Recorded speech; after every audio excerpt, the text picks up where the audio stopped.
말씀의 제목은 변화와 견책이라는 제목입니다. 앞에 전제가 되어야 될 말씀이 있다면 성령이 하시는 일, 그래서 변화와 견책입니다. 성령이 하시는 일은 우리를 변화시키고 우리를 견책하여 깨닫게 하신다는 것입니다. 다음 주에까지 성령이 하시는 일에 대해서 요한복음 16장을 중심으로 우리가 나누겠습니다. 예수님께서 공생애 동안에 많은 일을 행하셨어요. 이제 모든 일을 마치고 세상을 떠나야 합니다. 제자들에게 여러 가지 일들을 당부하셨습니다.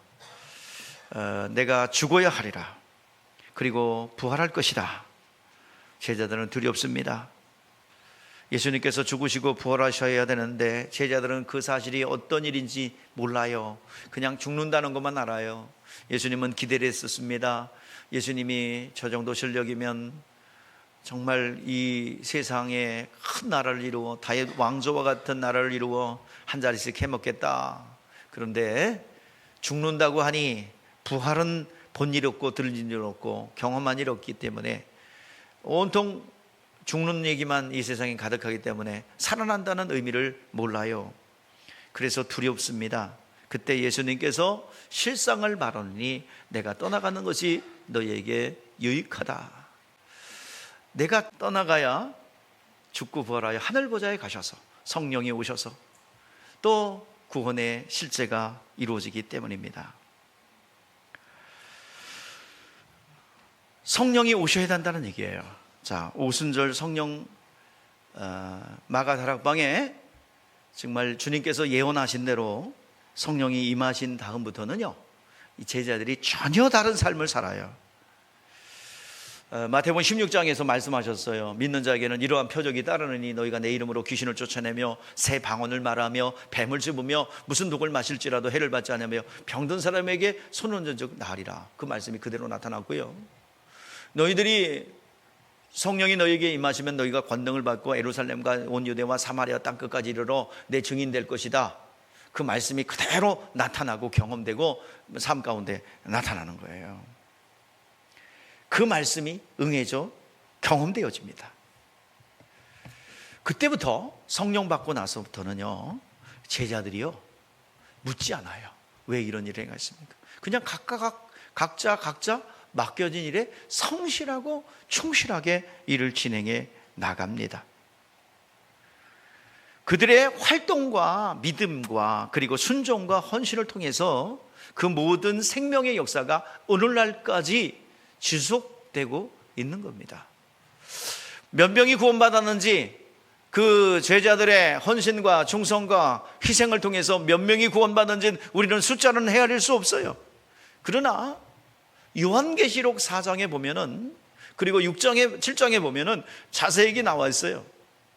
이스라엘 백성들 천상의 예배가 나오는데 이스라엘 백성들이 각 지파별로 12,000명씩 12지파가 합하니까 14만 4천 명이에요.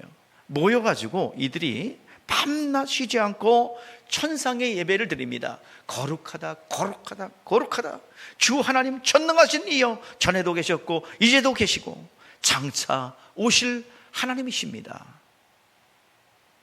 고백합니다. 그들이 모여서 찬송합니다. 밤낮 쉬지 않고 찬송하는 거예요. 오늘 여러분들 그 경험하지요? 여러분 찬양할 때 어때요? 슬픈 가운데 찬송합니까? 여러분 어때요? 찬송할 때만큼은 황홀경에 빠져서 기쁘지 않습니까? 계속 찬송하고 싶지 않습니까? 여러분 그거 환경은 어떤 관계없이 오늘 이 시간 찬송하는 시간만큼은, 예배하는 이 시간만큼은 여러분들 기쁨과 감사가 넘치지 않습니까? 현실로 돌아가면 원위치 되는 것 같아도 여러분들 그 시간만큼은 계속 기쁨과 행복이 그 가운데 있어요. 이것이 바로 천상의 예배라는 것입니다. 요한계시록에 보니까 이스라엘 백성들의 14만 4천, 그리고 허다한 이방인의 무리가 구원받아 옵니다. 그리고 그들이 이방인 가운데 사람들이 헤아릴 수 없는 희노 입은 사람들이 모여 있습니다. 그리고 그들이 찬송했던 것이 무엇입니까? 구원하심이 보좌에 앉으신 우리 하나님의 어린 양께 있도다. 이르시되 아멘. 찬송과 영광과 지혜와 감사와 존귀와 권능이 힘이 우리 하나님께 세세토록 있을지어다. 찬송하네. 구원하심이 보좌에 앉으신 우리 하나님께 어린 양께 있도다. 그 찬양이 천상의 예배가 그곳에 울려 퍼지는 거예요. 장로 중에 하나가 묻습니다. 이 흰옷 입은 사람이 누구이며 어디서 왔는가? 요한에게 묻습니다. 그때 요한이 대답합니다. 당신이 아십니다. 그때 그 장로가 대답하기를, 이는 큰, 우리 같이 읽어볼까요? 여러분 졸지 말고 읽어봐요. 시작. 이는 큰 환난에서 나오는 자들인데 어린 양의 피에 그 옷을 씻어 희게 하였느니라. 그 어린 양의 피로 씻어 큰 환난에서 나오는데, 이 환난이라는 것은 이 세상의 삶이 환난이라는 거예요. 왜냐하면 원수 마귀들이 계속해서 우리의 믿음을 빼앗아가려는 환난과 고통 속에 있기 때문에 환난 가운데도 구원받은 사람들인데 어린 양의 피로 씻음받은 사람들이 말이에요. 오늘도 예수님의 제자들이 활동했던 초대교회 사역의 결과 수많은 이방인 무리가 하나님을 예배하는 가운데 그들은 어린 양의 피로 씻음받은 사람들이 이렇게 많이 구원받았단 말이에요. 오늘 시간 우리는 이 목숨이 떠나가면 우리는 교회 공동체에 있다가 어디로 가면 낙원으로 갑니다. 낙원에서 대기하고 있다가 천년왕국 지난 다음에 백보자 심판 후에 천국과 지옥으로 나눠져서 오늘 천상의 예배를 드리게 되는 것입니다. 이것은 오늘 이 시간 우리가 드릴 아름다운 예배입니다. 오늘 이 시간 그 기쁨과 행복이 넘쳐나는 이 자리, 천상의 예배가 오늘 이 가운데 임하기를 원합니다. 오늘 이 시간 그 기쁨과 행복이 있을 때 그 기쁨과 행복의 실상이 우리의 삶 가운데, 우리의 그림자와 같이 펼쳐진 이 삶 가운데 실상이 되어 나타나게 될 줄 믿습니다. 오늘 이 시간 그러므로 우리의 신앙생활, 이 육신의 삶을 가지고 있는 이 신앙생활은 어떻게 해야 되느냐? 성령 받아야 합니다. 성령이 임해야 비로소 진리를 알게 되고 장래일을 알게 됩니다. 성령을 받지 않으면 깨닫지 못해요. 성령의 감동으로 우리의 믿는 믿음이 증거가 되고 성령의 감동을 받아야 내 믿음이 성장되고 변화가 됩니다.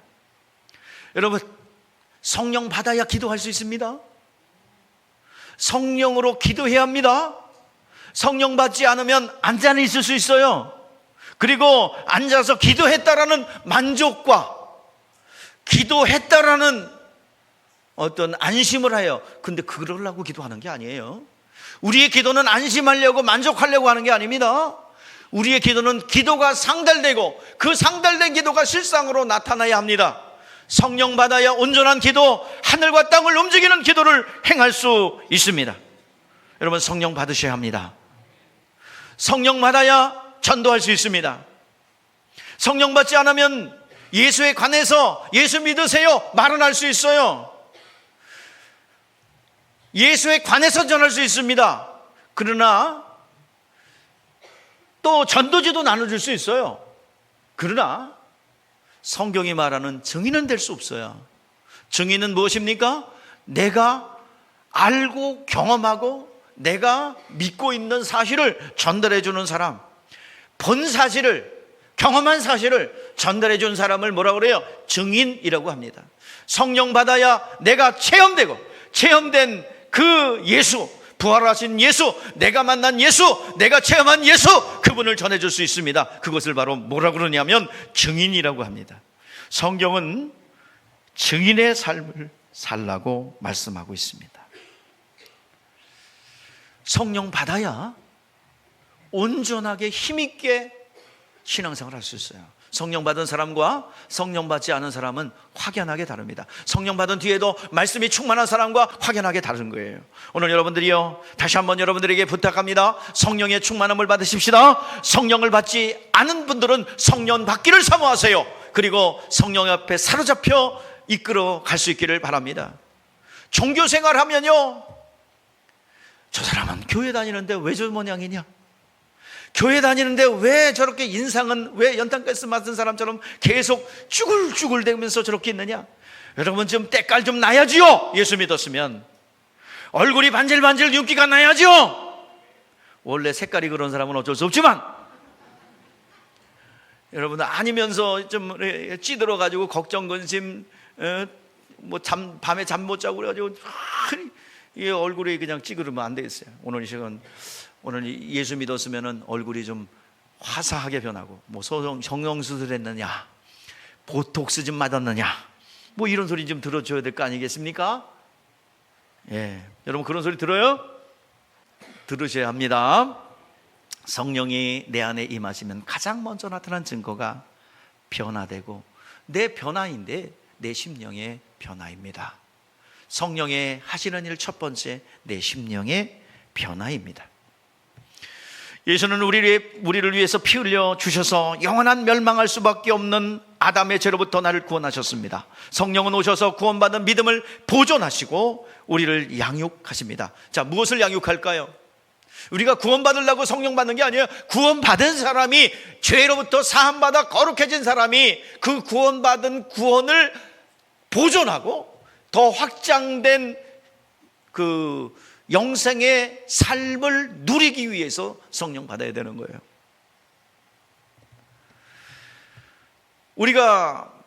하나님이 우리를 양육합니다.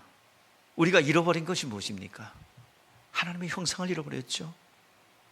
하나님의 형상을 잃어버렸어요. 그래서 하나님의 형상을 회복하고 다시 되찾아오는 일을 성령이 하십니다.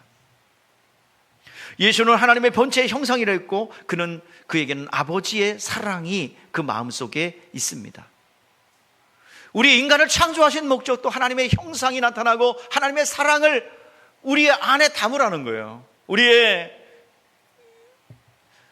지성을 담은 이유는, 우리의 인격, 지성을 담은 이유는 하나님을 알아라. 감성을 주신 이유는 우리에게 하나님의 사랑을 느끼고 전하라. 그리고 의지적 결단, 내가 행한 대로, 결정한 대로 하나님께서 그렇게 인정해 주시는 의지적 결단은, 이 의지적 결단을 통해서 하나님을 의지하라. 알고 느끼고 그것을 가지고 누구를 의지하라? 하나님을 의지하라. 예수님께서도 하나님의 형상으로 오셔서 하나님을 나타내셨어요. 하나님의 사랑을 보여주셨어요. 창조의 목적과 예수님 오신 목적이 같아요. 그걸 잃어버렸다 이 말이에요. 우리가 하나님의 형상, 하나님을 아는 지식, 그리고 하나님의 사랑을 느끼고 전하고, 그리고 하나님을 의지하는 법을 몽땅 다 잃어버렸어요. 이거 하나님의 형상을 회복하는 일을 우리 성령께서 오셔서 하신다 이 말입니다. 예수를 통해서 구원받은 자들은 성령으로 옛 성품에서 새로운 성품으로 변화되기 시작하는 겁니다. 그 변화를 주시는 분이 누구예요? 성령이십니다. 성령은 모성을 가지고 계셔서 우리 성도들 안에서 기다리고 인내하여 우리를 변화시키고 성장시킵니다. 성령은 아이가 태어나면 부모는 어때요? 가만히 있는 게 아니라 아이를 훈육하고 양육하죠. 먹을 것도 주고 돌봐주고 또 우유도 줄 뿐만 아니라 이식도 주고, 그리고 아이가 성장함에 따라서 회초리를 통해서 이 세상의 권위질서도 가르쳐주고, 또 관계가 어떻게 맺어야 되는지도 가르쳐주고, 또 위험한 것을 어떻게 피하는지도 세세히 가르쳐줍니다. 그와 같이 성령께서는 오셔서 우리를 훈육하고 예절 교육도 시켜주고 우리를 변화시켜 나아갑니다. 예수 믿는 사람 중에서도 성령 받은 사람과 받지 않은 사람은 전혀 다른 결을 가지고 있어요. 성령 받은 자들은 영으로 난 자로서 하나님의 성품이 있습니다. 점점 주님의 성품을 가까이 닮아가기 시작하고 변화가 됩니다. 변화되는 길은 그만이 가는 길을 압니다. 성령의 인도를 받습니다. 사람들은 이상하게 생각하죠. 저 사람 왜 이렇게 변했지? 저 사람 얼굴이 색깔이 왜 이렇게 좋아졌지? 그런 거 여러분 뭐 들어보지 못하셨어요? 많이 듣죠? 어디 얼굴 좀 왜 이렇게 좋아졌냐? 인상이 좋아졌냐? 저 사람 교회 다니고 믿음 생활하니 외모와 성품이 완전히 바뀌었다는 소리를 들어야 합니다. 이것은 다 아는 거예요. 내가 말한다고 되는 게 아니라 그냥 옆에서 보는 사람들이 아는 겁니다. 과거의 악한 습성도 버리게 되고 입의 말도 변화되고요. 욕을 달고 섰던 사람들이 이제 욕이 싫어지기 시작해요. 계속 10원짜리 20원짜리를 달고 사시는 분 있다면 성령이여 충만하게 임하셔. 그거 하지 말라고 절제하지 말고 성령의 충만한 은혜를 구하십시오. 그러면 10원짜리 20원짜리가 사라지고 은혜의 자리로 들어가게 될 줄 믿습니다.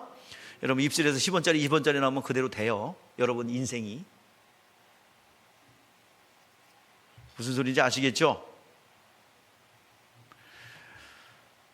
제가 여러분들에게 단호하게 얘기합니다. 혈기는 가난의 주범이에요.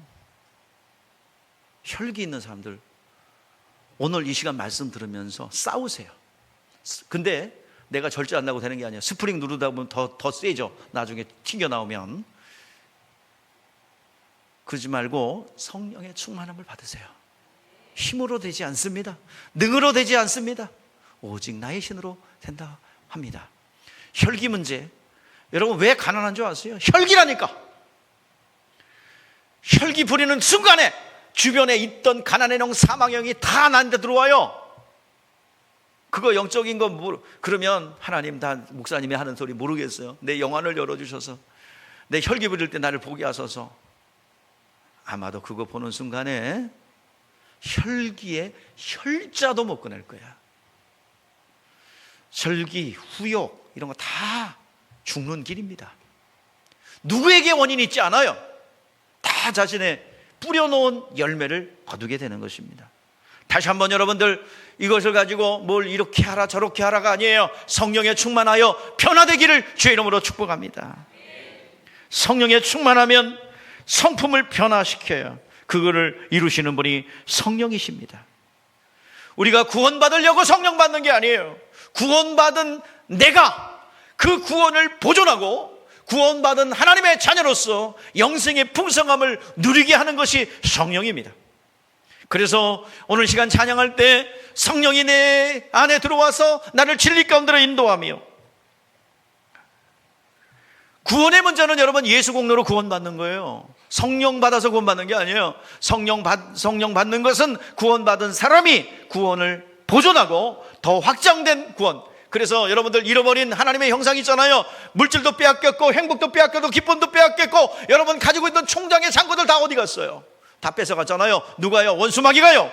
다시 한번 회복하기를 바랍니다. 깨어진 관계도 회복하시고 정말 하나님의 영적인 데 문제가 있음을 알고 온전한 회복이 있기를 주의 이름으로 축복합니다.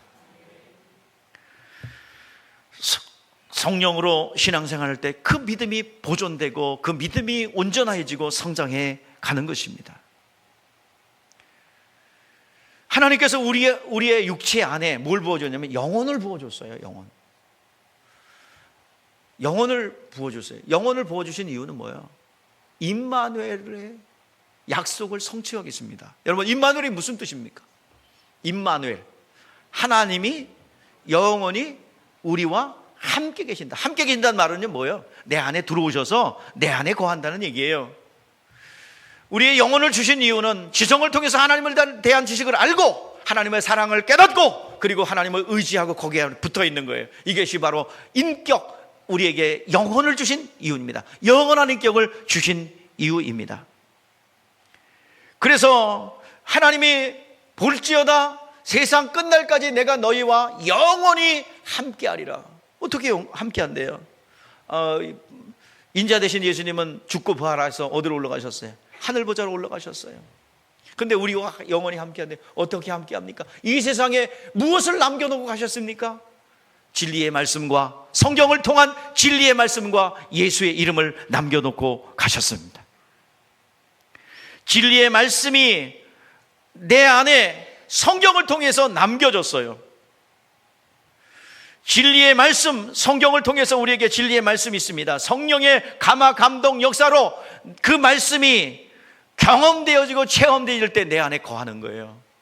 예수의 이름으로 주신 그 진리의 말씀이 내 안에 거할 때 주님은 함께하는 거예요. 내 안에 진리의 말씀이 있으면요, 동일한 성경에 예수 그리스도가 행하셨던 일들이 그대로 나타납니다.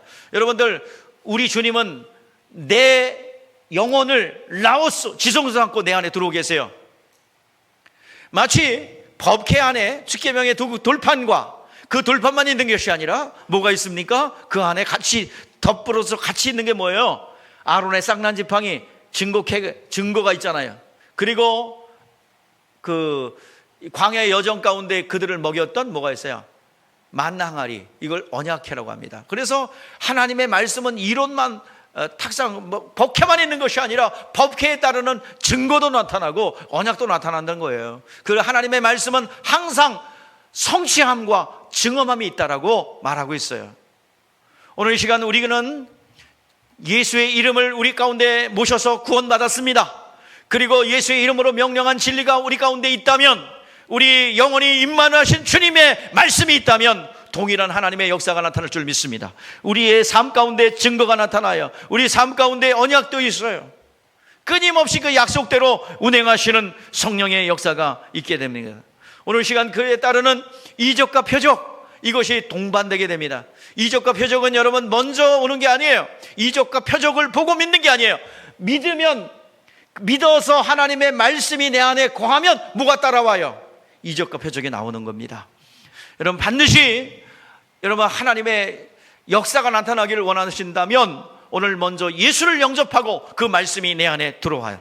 임마누엘이라는 역사가 일어나면 성경에 주님께서 약속하신 약속들이 그대로 우리의 인생 가운데 펼쳐질 줄 믿습니다. 주님의 약속이에요. 나를 믿는 자는 나의 일을 행할 것이요 나보다 더 큰 일을 하리라. 오늘 시간 그 은혜가 여러분 가운데 있기를 주의 이름으로 축복합니다. 그때부터 그 말씀이 영원한 말씀이 되어 나를 이끌어갑니다. 이적과 표적과 언약이 나타나요. 반드시 나타납니다. 말씀과 나와의 관계가 형성될 때 하나님의 일하심에 이적과 표적이 상식이 나는 역사가 있게 되는 것입니다. 우리 교회에 많은 이적들이 있습니다. 이적 먹을 만하면 나타나요. 늘 상식이 되어 나타납니다. 이 상식이 되어 나타나는 일들은 뭐예요? 우리 안에 뭐가 있다는 거예요? 예수의 이름이 있고 그리고 진리가 있다는 겁니다. 이 증거예요. 여러분의 인생 가운데도 마찬가지예요. 여러분의 가정 가운데 마찬가지입니다. 여러분의 일터 가운데 마찬가지입니다. 오늘도 하나님의 놀라운 일하심의 역사가 말씀 안에 거할 때 역사가 일어날 줄 믿습니다. 뜻하지 않은 증정과 하나님의 놀라운 증정들이 여러분 가운데 있습니다. 예수 믿고 구원받은 이들에게 주님께서 약속하신 것이 있어요. 예루살렘을 떠나지 말고 내가 약속하신 것을 덧입을 때까지 이 성에 유하라. 그런데요, 열흘 만에 그것이 성취되고 이루어져서 성령이 오셨어요. 우리의 신앙을 열심히 애써서 노력해서 많이 해서 변화되는 게 아닙니다. 예수님의 제자들이 어떻게 변화됐어요? 예수님을 내가 혼장담하면서 의지적 결단을 통해서 다른 사람 다 배신해도 나는 떠나지 않을 겁니다. 주님을 곁을 지킬 겁니다. 네가 나를 새벽닭이 2번 올기 전에 네가 나를 3번 부인하리라. 아유, 안 믿었어요. 예수님 그런 일은 난 절대로 안 일어날 겁니다. 혼장담했어요. 그러나 어려움이 찾아오자 예수님을 헌시작처럼 버리고 떠나갔어요. 그렇게 겁쟁이였던 사도들이 변화되기 시작했어요. 언제 변화됐어요? 성령을 받으니까 담대해졌어요. 예수의 이름으로 말하지도 말고 전하지 말라는 그 말씀을 위협을 받고도 내가 보고 들은 것을 말하지 않을 수 없어. 그러면서 그 무시무시한 종교 지도자들, 한번 상상해 보세요. 의복을 갖춰 입은 사람들이 탁 서가지고 말이야, 그 지식 있는 사람들이 너 말이야 예수 이름으로 전하지도 말고 전하지만, 그 당시 유대교 사화예요. 유대교에서 출교 나갔다는 것은 그 당시에 사회 기능을 사회생활을 하지 못한다는 얘기입니다. 어찌 보면 사회적 서양 선거예요. 그럼에도 불구하고 그들은 보고 들은 것을 말하지 않을 수 없다. 사회적으로 외톨이가 되고 왕따를 당하는 그런 세상 속에서 저는 그때 경험했어요. 코로나 때 식당에 못 들어가는 거. 저 어디 갔는데요, 백신 안 맞았다고 밖에서 서 있어서 2시간 동안. 그러면서 이게 바로 초대교회 때 예수 믿는 사람들이 당하는 고뇌였구나. 2시간 동안 서 있다니까. 목욕탕에 들어가려고 그랬더니 뭐야? 백신 안 맞아서 못 온대. 초대교회 성도들이 이랬겠구나. 그렇게 호언장됐던 베드로가 위기가 찾아오니까 예수님 부인하잖아요. 그러나 성령 받으니까 변했어요. 담대해졌어요. 그리고 지식이 없는 그런 갈릴리 어부인 줄 알았는데 말씀을 전하는데요, 유창하게 전하는 거야. 성령의 지혜가 그에게 임했어요. 변화되는 거야. 여러분들 종교생활에서 변한 게 아니에요. 극기하고 인내해서 변한 게 아니에요. 단 하나입니다. 성령 받았어요. 성령이 임했어요. 그러니까 진리가 깨닫게 되고 진리가 안에 들어오니까 변했어요. 여러분들 지금 현재의 삶에 만족하십니까? 이 수준과 한계를 뛰어넘어 정말 하나님의 축복 가운데 임하기를 원하지 않으십니까? 변화되어야 됩니다. 그릇이 준비되어야 됩니다. 극기하고 인내하고 내 공로로 변화되는 것이 아니라 성령 받으십시오. 힘으로 되지 않습니다. 능으로 되지 않습니다. 오직 나의 신으로 되느니라. 큰 산아 수룹바벨 앞에서 평지가 되리라. 오늘 여러분의 안에 내주하신 성령께서 여러분들을 이끌어 가실 줄 믿습니다. 예수께서 성령 받으라고 그랬어요. 그리고 예수님 하늘 보좌에 가셨잖아요. 베드로가 초대교회 때 에베소 교회에 가봤어요. 에베소 교회 가보니까 신앙이 비실비실되고 시들시들해요. 잠시면 다 시들어갖고 말라 비틀어질 문만랭이가 될 판이에요. 그런데 가서 사도 바울이 성령 받았느냐 물으니까 성령이 계심도 나 듣지 못했다 라고 했습니다. 그러면 니들이 받은 세례가 무엇이냐 그랬더니 요한의 세례입니다. 죄인임을 인정하는 세례밖에 못 받았어요. 그때 바울이 성령 받기를 안수할 때 방언도 했습니다. 그 받은 사람들이 12살 7절 보세요. 몇 명이래요? 많이도 안 받았어요. 몇 명? 12명. 그 문화도시 속에 12명이 예수 믿고 구원받았어요. 아담의 신전이 지배하는 그곳입니다. 아담의 신전에 창기들이 1000명이 딱 풀리는 그런 음란한 도시예요. 그 에베소입니다. 문화 문명의 최고로 발전한 도시예요. 에베소입니다. 그런데요, 그 12명 성령 받은 사람이 뒤집기 시작합니다. 에베소에 아담의 신상을 팔아먹는 사람들이요, 아담의 신상을 더 이상 사질 않아. 그러니까 그걸로 아담의 신전에서 먹고 사람들이 고소를 합니다.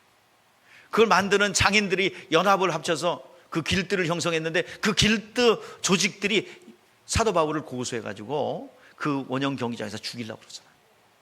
근데 천부장이 극적으로 탈출시켜서 빠져나오지 않습니까? 여러분들, 그런데 그 12명이요 복음을 전하는데 이 에베소 도시뿐만 아니라 소아시아, 그러니까 지금 터키 지역 있잖아요.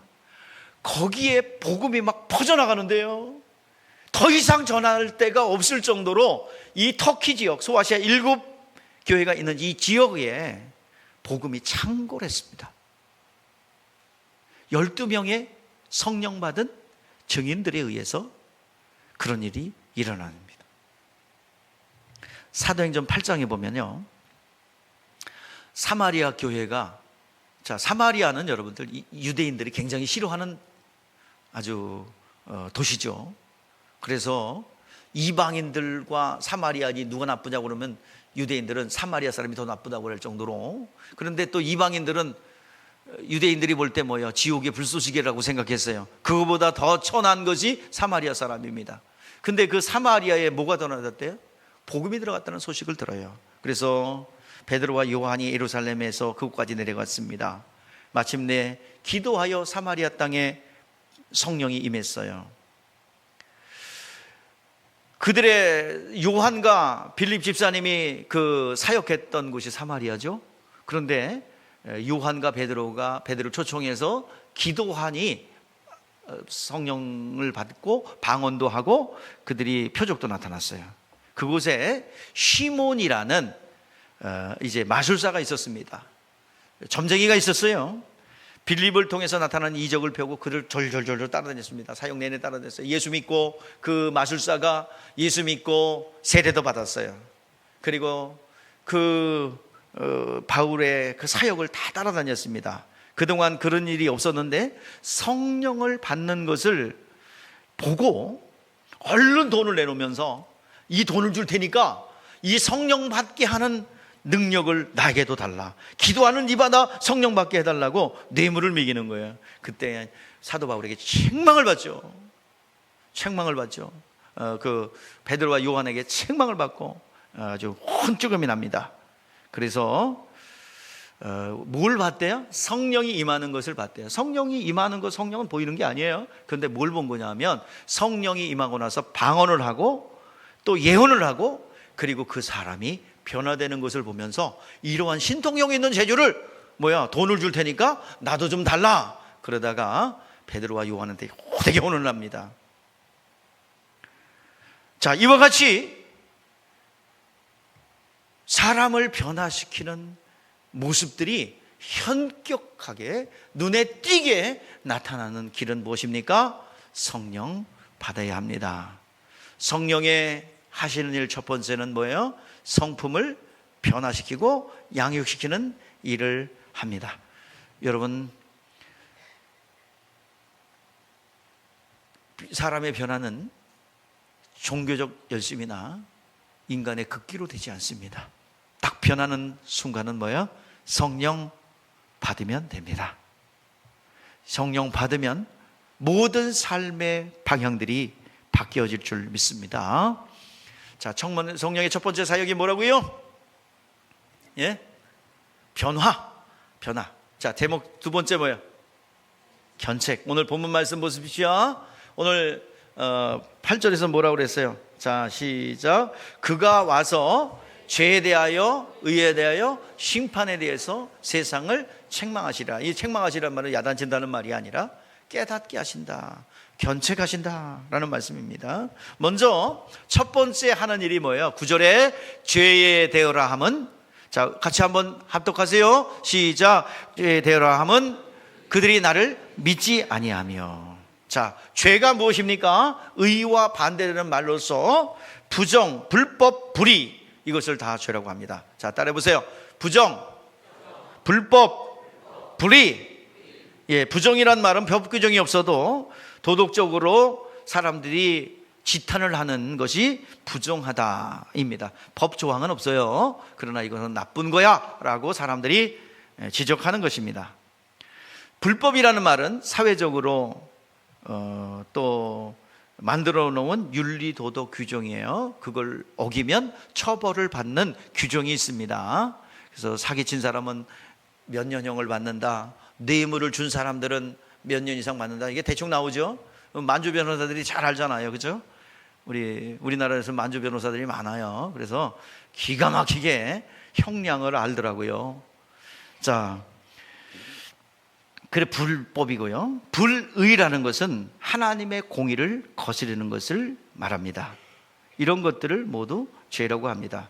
자, 부정, 불법, 불의. 자, 이것을 통틀어서 뭐라고 그래요? 죄라고 합니다. 그러나 성경이 말하는 죄와 사람이 말하는 죄는 확실히 구분됩니다. 죄란 전통적으로 인식되기를 도덕적으로, 윤리적으로 또 규범들을 어긴 것을 죄라고 합니다. 자, 그런데 성경은 더 근본적인 것을 얘기하고 있어요. 자, 구약 성경의 죄는 무엇일까요? 자, 구약 성경의 죄. 자, 뭐예요? 하나님의 말씀을 거역하는 거야. 하나님이 이렇게 하라는 것을 안 했고 하지 말라는 걸 했어요. 이걸 뭐라고 그래요? 거역이라고 그랬죠. 구약 성경에는 뭐 하라 그랬어요. 근데 그걸 하지 않으면 거역이야. 하지 말아세요. 그러는데 하는 거는 거역이에요. 구약 성경에는 하나님의 말씀과 규정을 거역하는 것을 죄였습니다. 그런 죄인들을 어떻게 했어요? 눈에 띄는 형벌로 다스렸어요. 안식일 날 일하지 마세요. 그런데 일을 했어요. 그러면 뭐예요? 돌에 맞아 죽어야 됩니다. 가늠하다 현장에 잡혔어요. 그러면 돌에 맞아 죽어야 됩니다. 그런 규정들이 눈에 띄도록 이제 나타나게 되죠. 자, 이것은 그 구약의 형벌로 다스렸고요. 자, 세상이 말하는 죄는 뭐예요? 규정된 규범을 지키지 않는 겁니다. 그것을 세상이 말하는 죄예요. 자, 그러면 오늘 이 시간 율법보다도 세상적인 죄의 규정보다도 더 근본적인 게 뭐냐면 믿지 않는 게 죄다고 그랬어요. 성령이 오셔서 죄가 무엇이냐? 죄는 영적으로서 믿지 않는 것이 죄인 것을 깨닫게 한다고 그랬어요. 죄의 삭은 사망이라고 그랬어요. 죄의 결과가 나타나면 율법에서는 여지없이 죄의 삭은 사망으로서 그대로 징계가 임했습니다. 자, 그리고 율법에 요구하는 건 뭐예요? 의나 와라, 피를 내놔라. 죄를 졌냐? 피를 내놔, 생명 내놔. 근데 내놓을 생명도 없고 내놓을 수 있는 것도 없어요. 그런데 예수님 오셔서 그 요구를 다 들어주셨어요. 생명 내놔. 죄 없는 분이 죄 있는 사람처럼 생명의 피를 나눠주셨어요. 이게 이제 십자가에 죽으시고 부활하신 거예요. 그래서 빚을 대신 갚아주셨어요. 우리의 죄를 속량해 주셨어요. 율법의 요구를 다 갚아주었고요, 우리의 죄를 대신 다 갚아줬어요. 첫 번째 아담이 지은 지옥갈죄를 두 번째 아담이 다 지불했어요. 다 이루어 놓으셨어요. 너희들 이거 가져가라. 율법의 정죄, 세상의 죄의 법 다 주님께서 담당하셨다니까요. 근데 이거 은혜로 가져가, 믿음을 통해서 가져가. 그런데 안 믿어. 그게 죄라는 거예요. 우리 죄의 문제는 이미 다 해결해 놓으셨습니다. 두 번째 아담이 오신 예수님께서 채찍에 맞으시고 죽으심으로 우리의 죄는 다 이미 해결해 놓으셨어요. 그럼 뭐요? 우리가 이제 그것을 차려놓은 상을 어떻게 해야 돼? 또 먹어야지요. 그것을 믿음이라고 하는 겁니다. 은혜라고 하는 거예요. 내가 받아들이면 돼요. 예수가 이뤄놓으신 거 받아들이면 돼요. 예수를 나의 구원자로 주님으로 믿습니다. 그리스도를 믿습니다. 그렇게 믿기만 하면 예수의 의가 내 안에 들어오는 거예요. 근데 그것을 하지 않으면 그게 뭐라고요? 죄라는 거예요. 죄 중에서 가장 큰 죄가 무엇입니까? 믿지 않는 거예요. 그래서 요한복음 3장 18절 말씀에 보면 그렇게 나옵니다. 믿는 자는 심판을 받지 아니하는 것이요 믿지 않는 자는 하나님의 독생자의 이름을 믿지 아니하므로 이미 심판을 받은 것이라. 하나님의 죄의 기준을 다시 정해 주셨습니다. 하나님의 말씀을 거역하는 것이 죄가 아니고 윤리도덕을 어기는 것이 죄가 아니라 주님께서 정의하신 것은 뭐예요? 예수님께서 이 모든 죄를 담당하시고 다 해결해 주신 것을 받아들이지 않는, 믿지 않는 것이 죄다라고 그랬어요. 오늘 시간 죄는 믿지 않는 겁니다. 이것을 다시 정의해 주셨어요. 믿지 않는 것이 불이요, 믿지 않는 것이 불법이요, 믿지 않는 것이 부정이라 말입니다. 이루어 놓으신 공로를 받아들이지 않는 것입니다. 그러므로 죄 중에 가장 큰 죄는 믿지 않는 거예요. 도둑질한 죄도 살인하는 죄도 다 구원받을 수 있고 사함받을 수 있어요. 그러나 믿지 않는 것은 영원히 사함받을 죄사가 없어요. 예수님께서 이루어 놓으신 그 독생자가 오셔서 피 흘려 죽으시고 값을 지불하여 다 이루어 놓으신 것을 이상될 뭐가 없다 이 말이에요. 그렇기 때문에 우리는 이루어 놓으신 것을 받아들이지 않는, 믿지 않는 죄가 가장 큰 죄인 것을 깨닫게 하는 것입니다. 하나님께서 우리에게 가장 큰 선물을 주셨는데, 용서의 선물과 그 용서를 주기 위해서 은혜를 베풀어 주셨는데, 그 은혜를 주기 위해서 하나님의 아들이 이 땅에 내려오셔서 십자가에 못 박혀 죽으셨고 부활하셨습니다.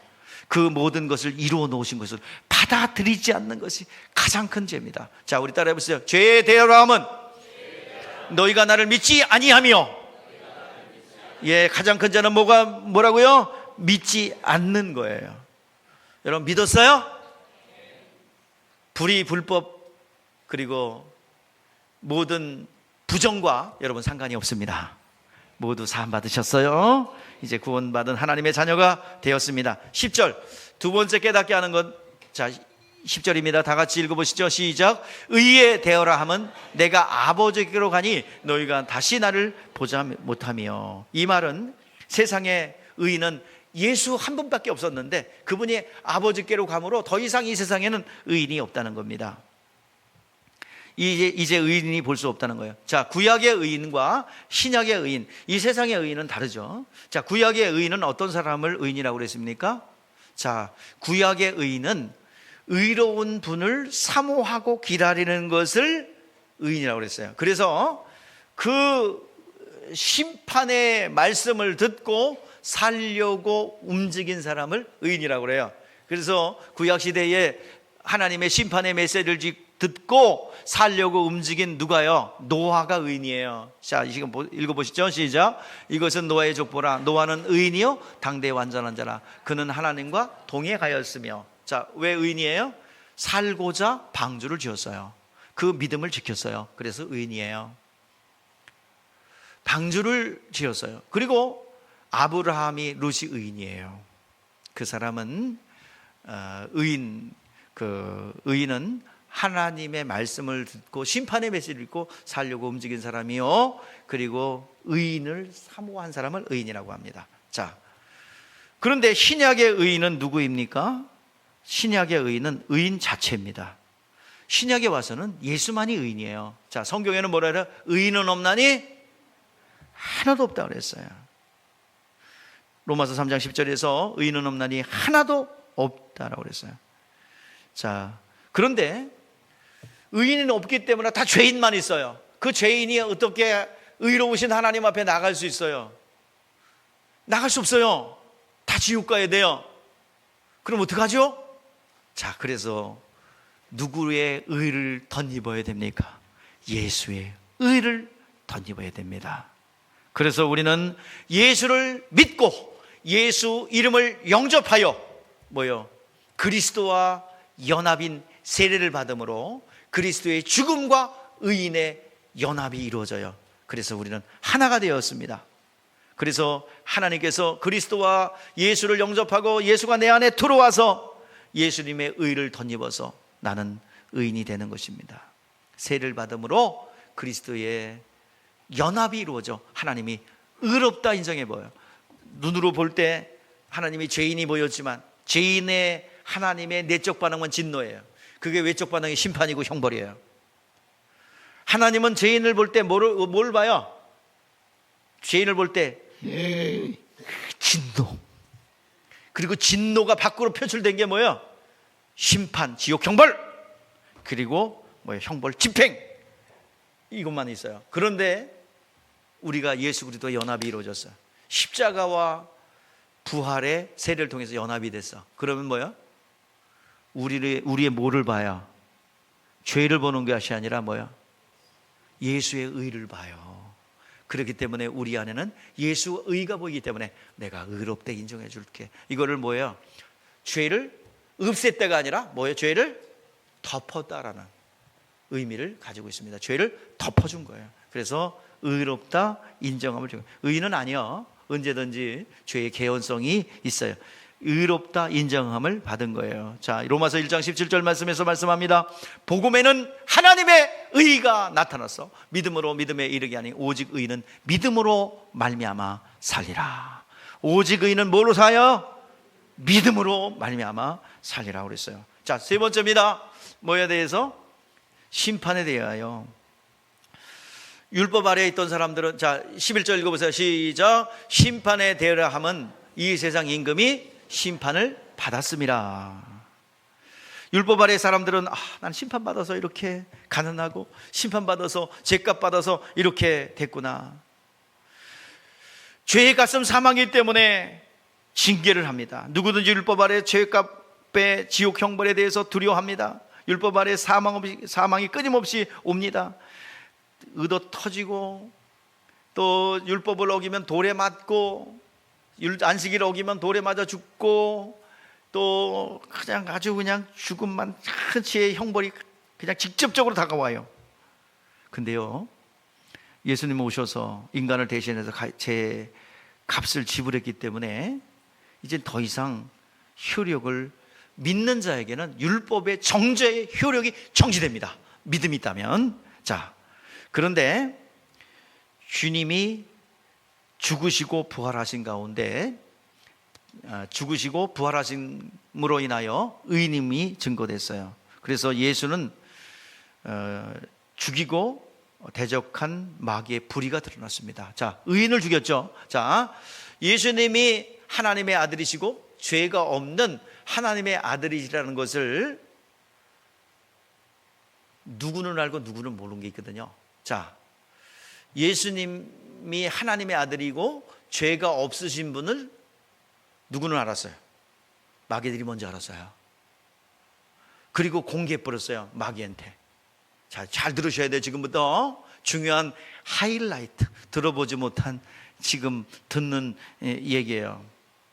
제자들이 인자 가운데 의인됨을 봤어요.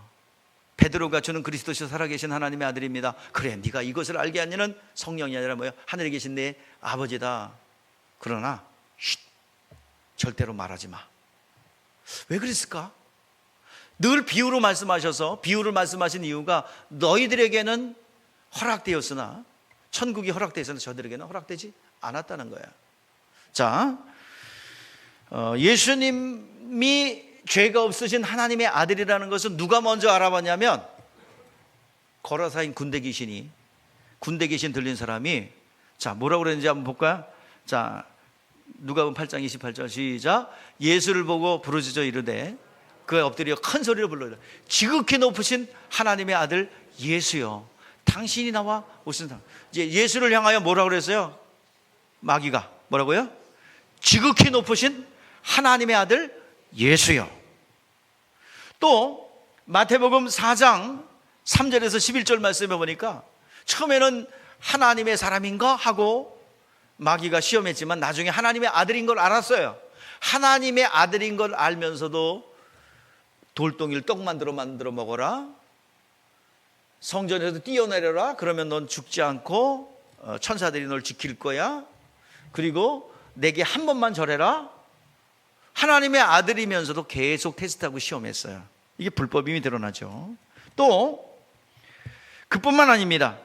마태복음 21장에 보면 포도원을 이제 가꾸어서 그 종들에게 맡겨놓고 타국에 떠나요. 그래서 종들을 보내서 처음에는 어떤 이 농부들에게 보내서 소출을 좀 얼마나 삭세를 받을까 하고 보냈는데요. 농부들이 소장농들이 그 종들을 때리고 어떤 한 종은 죽여버려요. 그러면 아들을 보내면 좀 아들이 괜찮을까? 그리고 아들을 보냈더니 야, 이 아들 죽여버리고 우리가 이 땅을 차지하자. 그리고 아들을 죽여버려요. 이 불법을 정한 거죠. 누가 한 짓이에요, 이거? 그의 아들을 죽인 건 누가 한 거예요? 그 배후에서 누가 역사했어요? 원수 마귀가 있죠. 자, 그러면서 이것은 쉽게 얘기해서 검사의 기소입니다. 자, 검사의 기소장에는 뭐가 기록되어 있어요? 그 범법자에 뭐가 기록되어 있어요?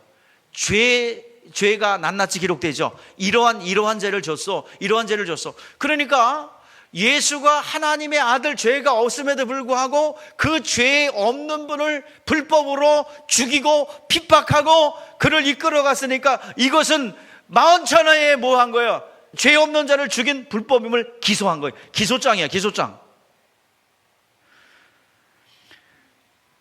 누가복음 4장 34절 41절에도 당신은 하나님의 아들입니다 라고 알았어요. 그럼에도 자, 이런 불법들을 없애기 위해서 주님께서 3장 8절에 뭐라 그래요? 죄를 짓는 자마다 마귀의 기소하니 마귀는 처음부터 범죄함이라. 하나님의 아들이 나타나신 것은 마귀의 일을 뭐하라? 멸하라 하심이라.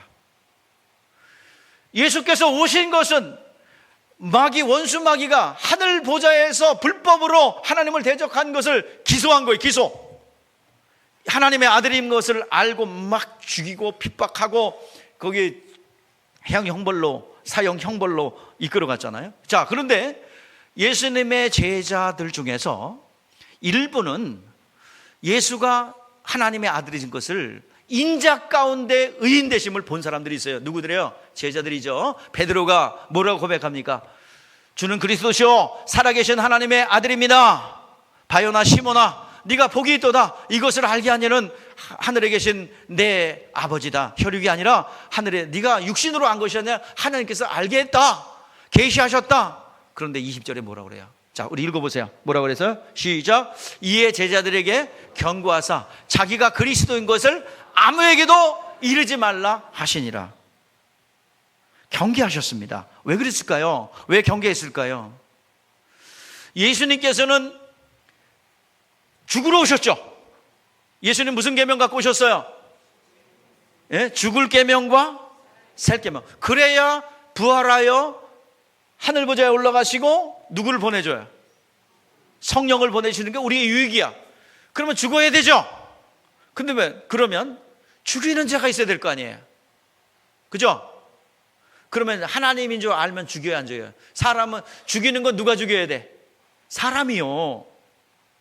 그 배후에선 사단이 역사하지만 그러면 하나님의 아들인 것을 알면은 죽여야 안 죽여요? 안 죽여요. 절대로 안 죽여요. 모르니까 죽이는 거예요. 그리고 은제 인간들에겐 공개하셨어요. 보편적으로 예수가 하나님의 아들이시요 그리스도인 것은 은제 공개하셨어요. 예? 예? 은제 공개하셨어요. 예수께서 죽으시고 부활하여 하늘 보좌에 들어가시고 모든 것을 완성하시고 성령을 보내주셨을 때 내가 하나님의 아들이고 그리스도인 것을 증거하셨어요. 그 일을 이루기 전엔 무슨 복음을 전했어요? 십자가의 복음을 전했어요? 아니요, 평안의 복음이야. 그 전에는. 그래서 많은 학자들이 막 논란을 일으켜 나한테 와서 배워야 된다니까. 왜 복음이 다르냐? 평안의 복음과 왜 십자가의 복음이 다르냐? 바울 복음이 왜 다르고 왜 다르냐? 왜 달라요? 몰라야 돼요. 그래야 죽여. 오늘 중요한 거 해요. 오늘 잘 깨닫기를 주의 이름으로 축복합니다. 심판에 대하여 하면 누가 심판받은 거예요? 세상 임금이 심판을 받았습니다. 우리는 뭐 했어요? 구원받은 거예요. 우리는 구원받은 거예요. 자, 그래서 우리는 성령으로 예수를 아는 자가 되었습니다. 예수를 알고 구원받았습니다. 성령이 오셔서 그것을 밝히 알게 하실 거라 했습니다. 죄가 무엇인지 오해하는 자들에게 죄는 믿지 않는 게 죄이기 때문에 믿어야 구원받는다는 것을 알게 하시고요. 의가 무엇인가? 이 세상에는 의인이 없기 때문에 예수 그리스도의 의를 덧입어야 구원받을 수 있다는 것을 성령이 깨닫게 하시고요. 심판에 대해서 오해하는 자들에게 마귀에게 예수께서 자기의 신분을 노출하신 것은 마귀를 멸하기 위해서입니다. 그리고 나중에 알게 한 것은 우리는 구원하기 위해서입니다. 이것이 하나님의 은혜예요. 이 복음을 여러분들 깨달을 수 있기를 주의 이름으로 축복합니다. 오늘 시간 성령으로 신분을 알리신 것은 세상 우리를 구원하기 위해서입니다. 성령께서 죄에 대하여 의에 대해서 심판에 대해서 책망하시고 우리의 신분을 변화시키는 그 일들을 성령께서 하실 줄 압니다. 오늘은 두 가지 얘기했어요. 뭐요? 변화와 견책. 자, 따라해보세요. 변화와 견책. 나머지는 또 성령이 오셔서 하시는 일, 변화와 견책의 뒤를 이어서 다음 주에 보도록 하겠습니다. 다음 주에 안 나오시면 이걸 못 들어. 꼭 나오셔서 들을 수 있기를 주의 이름으로 축복합니다. 기도하겠습니다.